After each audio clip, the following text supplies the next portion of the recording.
Now, whoever sent the email with that bomb threat expressed anger over a book that is accessible to students. That book is called This Book is Gay. This comes as a number of local school districts have received complaints about material offered in their library.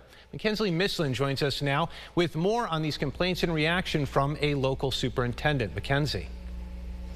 Yes, Adam, the letter targeting Hilton schools suggested those at the district, quote, allow and encourage children to read sexual content such as This Book is Gay.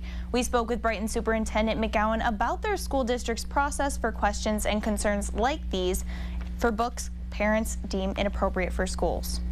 Hilton School District received a bomb threat yesterday that claimed it was in response to a book in their library. They are one school district of many, both in our region and nationwide, to have some community members question books in their libraries. Pittsford community member Sherry Downey read this line from a book called Girl in Translation last month, where she was concerned about sexually explicit content. He kissed me and I stopped breathing. He was filled with mead.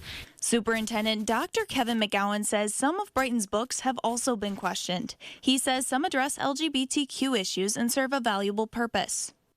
I think it's essential that children have access to the books that they see themselves in and their humanity in, and that children find community in that. But how are these schools responding? McGowan says each school district has their own process. I think it's important to be respectful of other people's perspective and understand where they're coming from and do our due diligence. So, we read through the materials that are available. We talk to our librarians. And while the community members may see issues with certain books based on content, McGowan says it's important to know where these books are available and who they are being offered to as well. I think, again, sometimes there's misunderstandings and frankly, some falsehoods that are spread about some of these issues.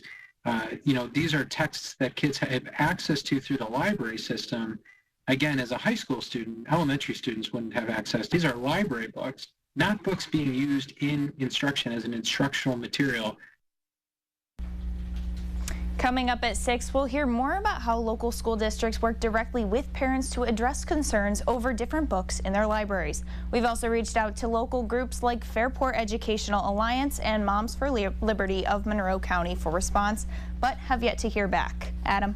Mackenzie, thank you. And in show of support, Hilton staff members were wearing matching T-shirts today. You see the photo here. The T-shirts are from the Hilton Cadets, the hockey team from Hilton High School. The team is an important part of the district.